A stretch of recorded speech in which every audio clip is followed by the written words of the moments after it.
So guys, yesterday I posted this video about opening new pathways in the brain and how new pathways in the brain are marked by anxiety, and how ultimately if we face those pathways, if we face that anxiety, on the other side is new potential. New potential, new behaviors, because we're opening new pathways in the brain. We're opening new avenues for us to fire into new behavior and circumstances so we can face things differently, so we can expand our consciousness. And by expanding our consciousness, we expand who we are. We expand into what we become a part of. And I posted this video, and then that night, I couldn't sleep. I couldn't sleep because I mismanaged what I ate. I mismanaged my time. It's like my saboteur crept up on me. So I think this is the pushback, guys, and I wanna put this video out there because I want to be vulnerable with what I do, because I've been watching a lot of videos, been learning from a lot of people, and I've been being coached even to just put the positive stuff out there. But I think a lot of us, we see the outcome of the positive work, and then we measure ourselves by the outcome. We don't measure ourselves by the actual going through it. And so I mismanaged my eating. Right before I went to sleep, I started watching stuff which I knew might throw me off my routine. Instead of writing a gratitude list. And here's the thing, guys. Your old habits are going to want attention. They're going to want attention as you start to change. There's going to be a period of rewriting yourself and letting go of those things. And they can come back in. They can come back in, but let them come back in once you've really learned to do without them. Once you've conditioned yourself long enough. So guys, I've been doing Wim Hof for 2 years.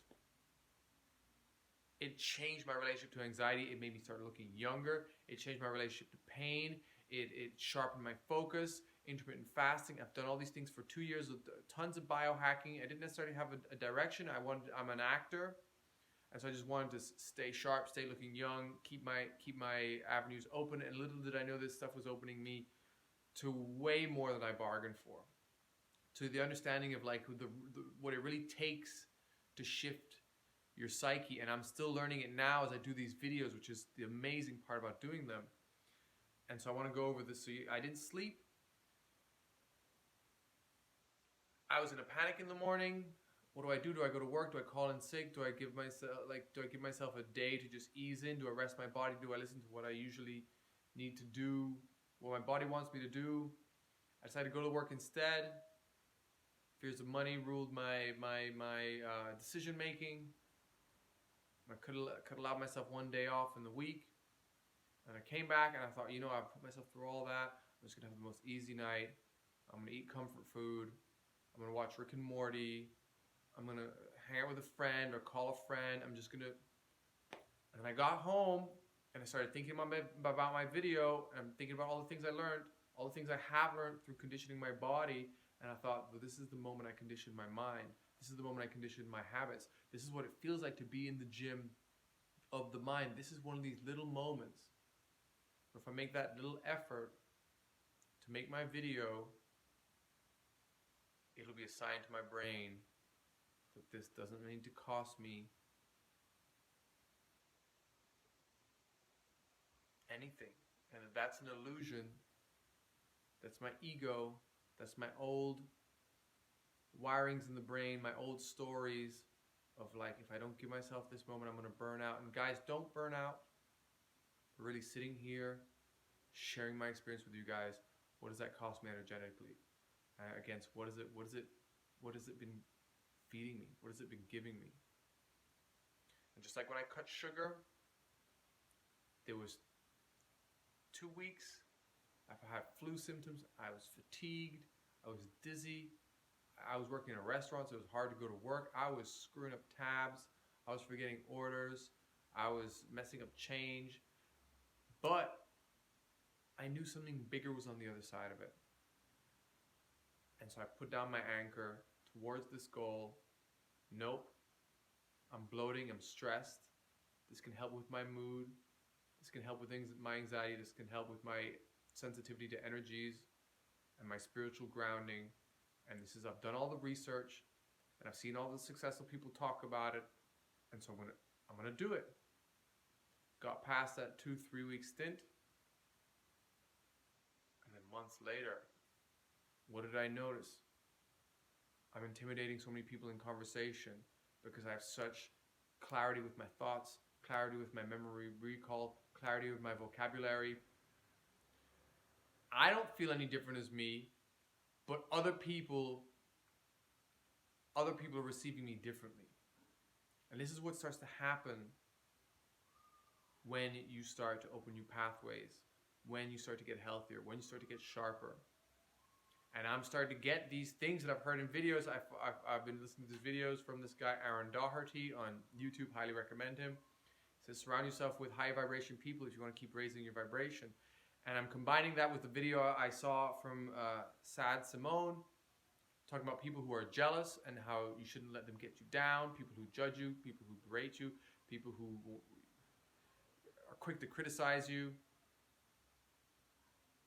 That ultimately, don't let it get to you if you know you're working hard on yourself and you're following people who've achieved stuff with the same methods of working hard on themselves. You've done your research.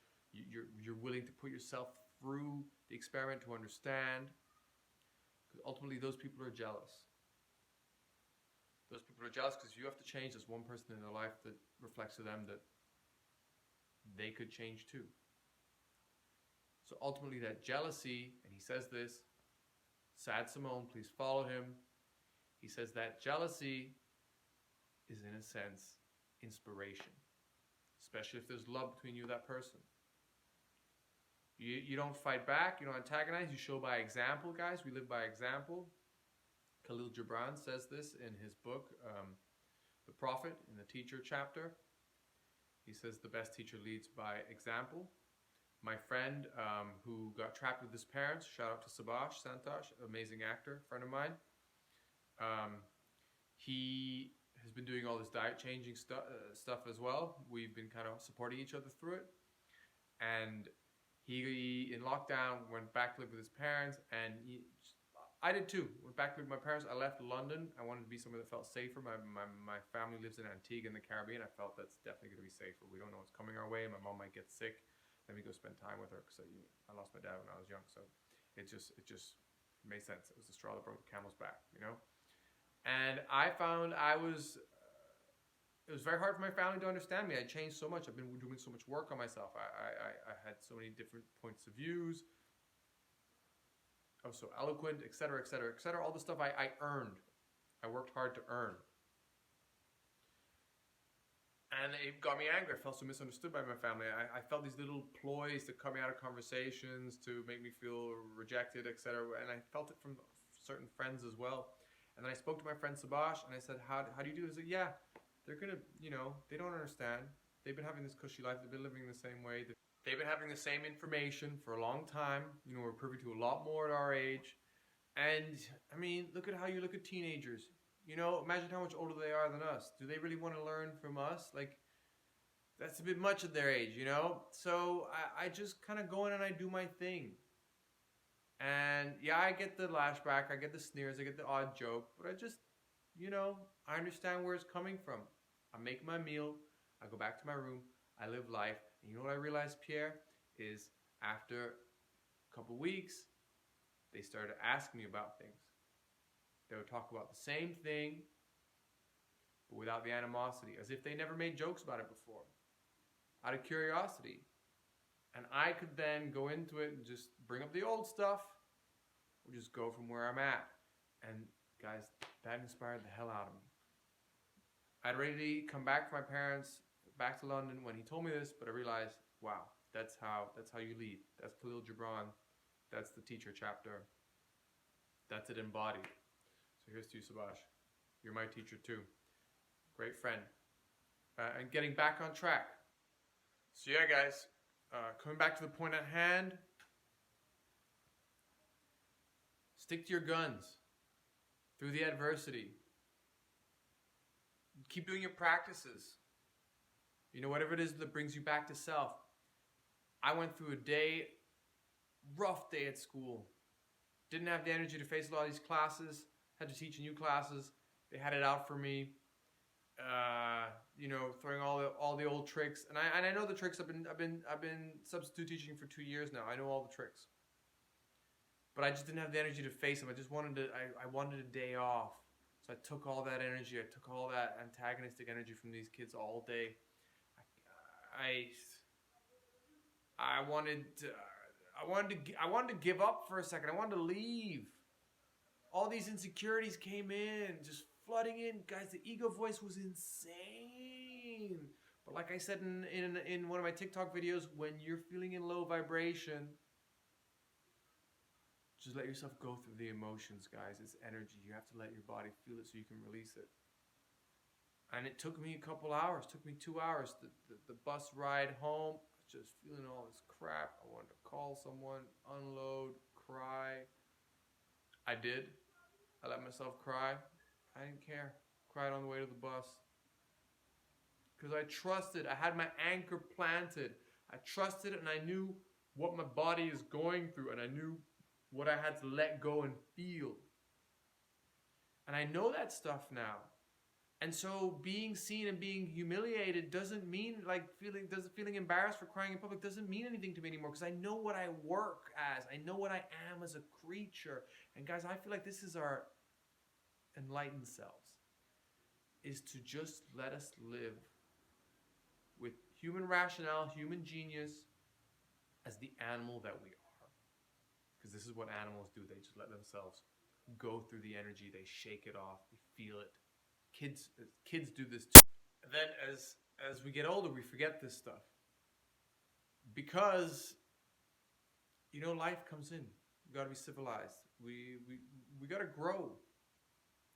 We got to take on adult responsibilities. We got to learn to have the childlike approach, to learn to be that animal that can go through its emotions whilst taking on expansion of our consciousness. Whilst being able to influence larger and deeper things. We got to anchor in to what's around us, to what's believed around us, to what's upheld around us, to the institutions around us, to the playground around us. We got to take in the science, we got to take in the information, we got to take in all this stuff. We got to let ourselves lose ourselves to then come back knowing what we want to do, and then refinding that inner child in us that can move through the movements, be that animal, and yet have adult responsibilities at the same time, and meet and greet and salute other people who are doing this. Because this is where society needs to move to, guys. We need a strong understanding of how we really work.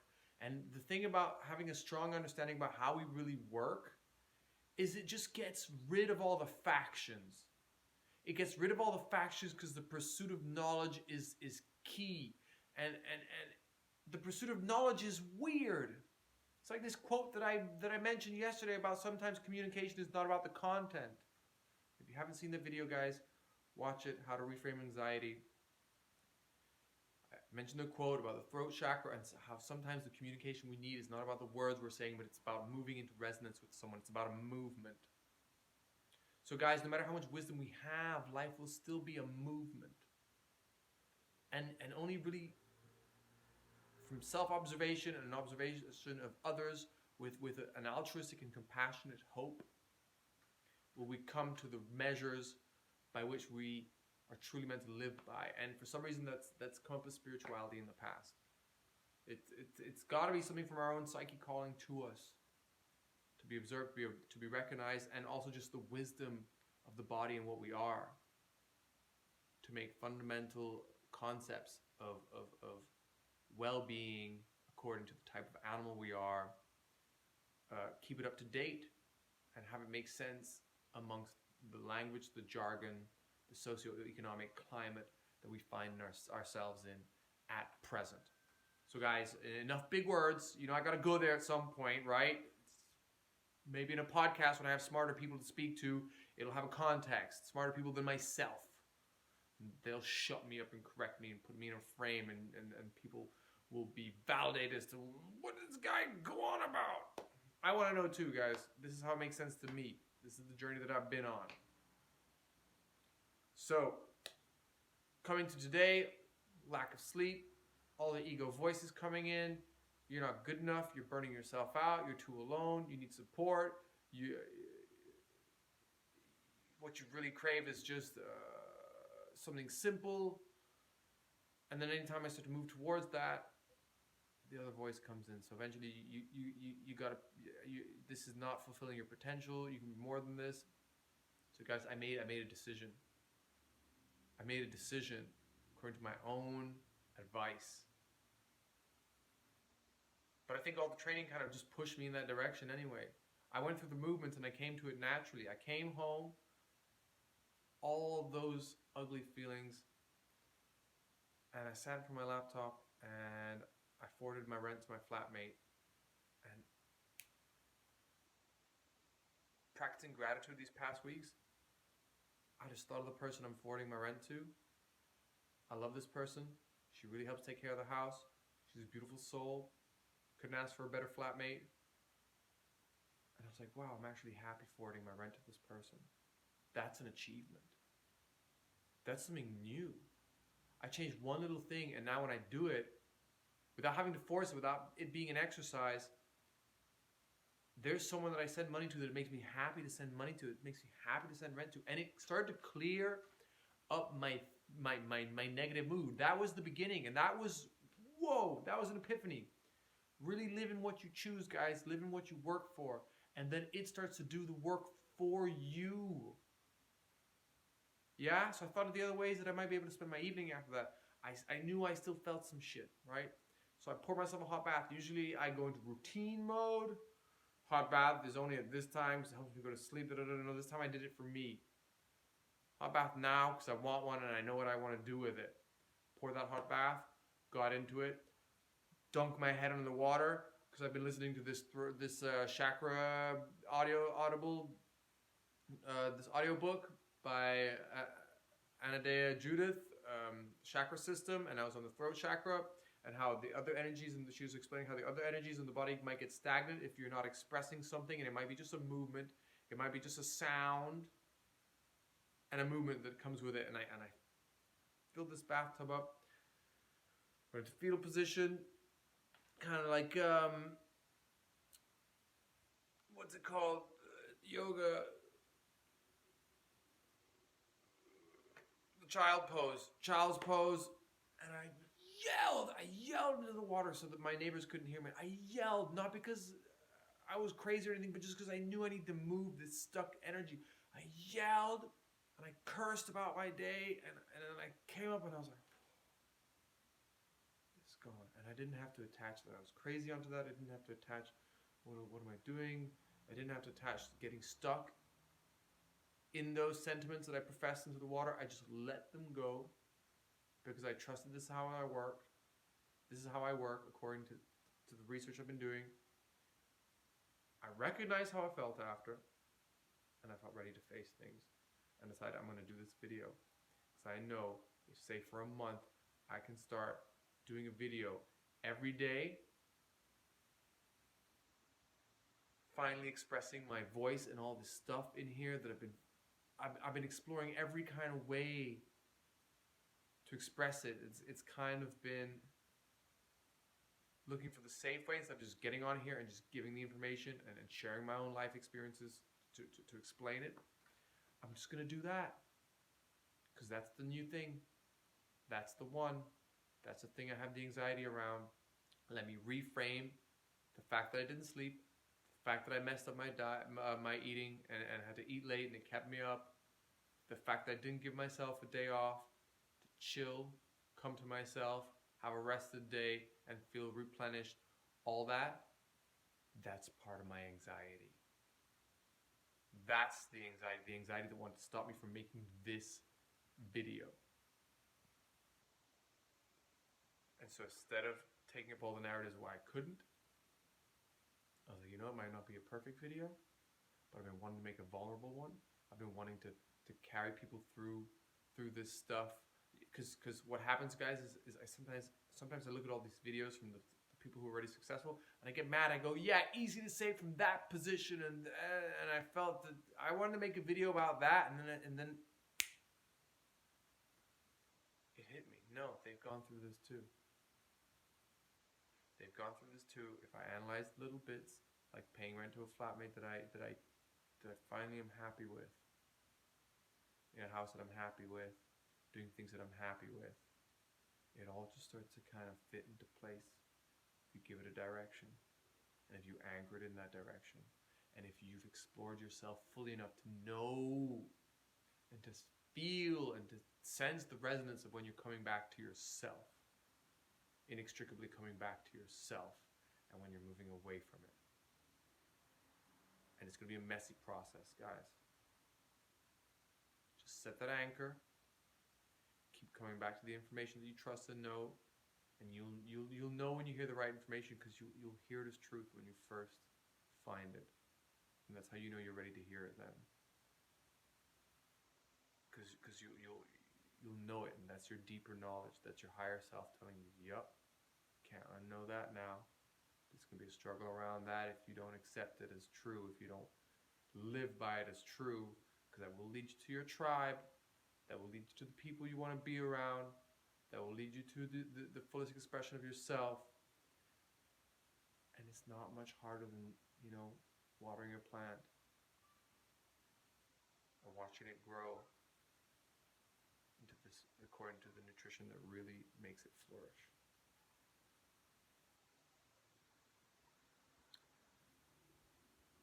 So guys, hope this helps.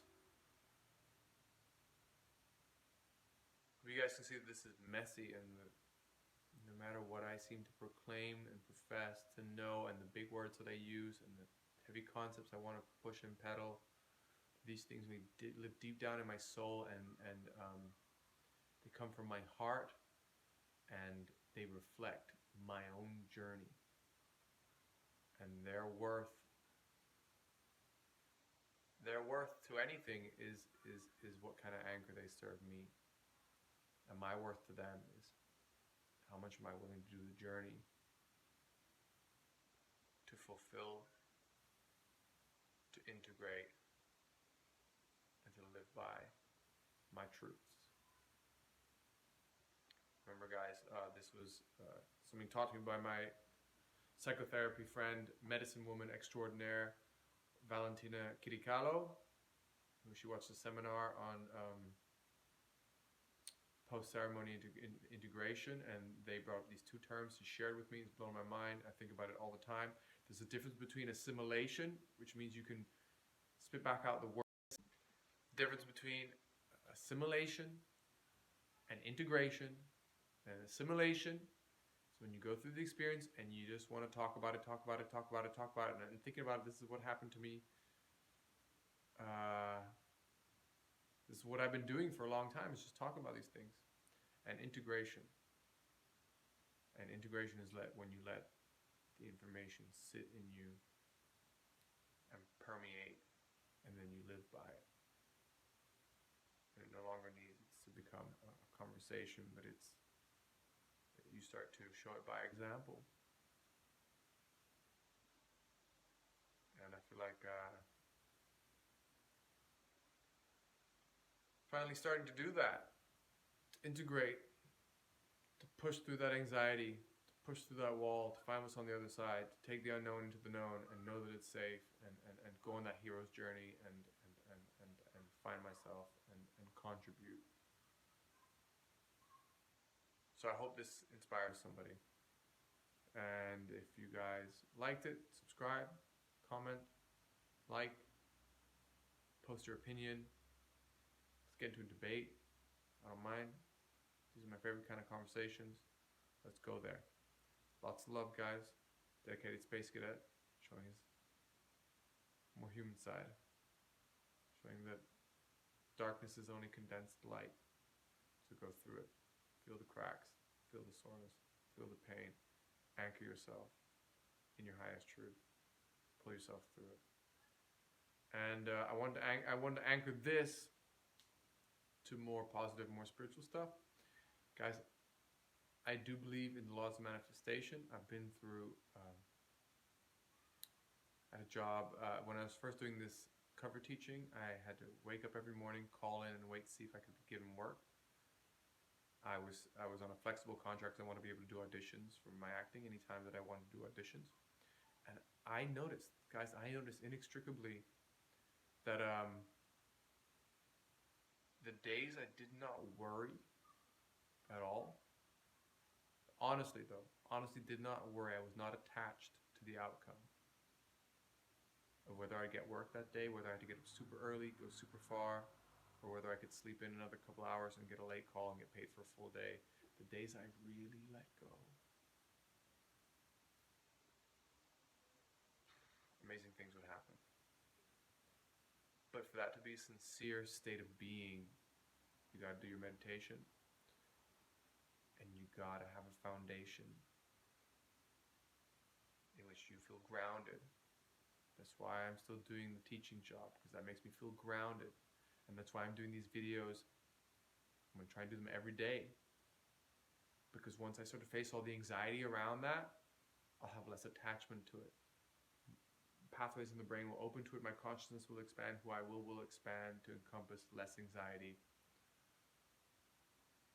around what I love to do.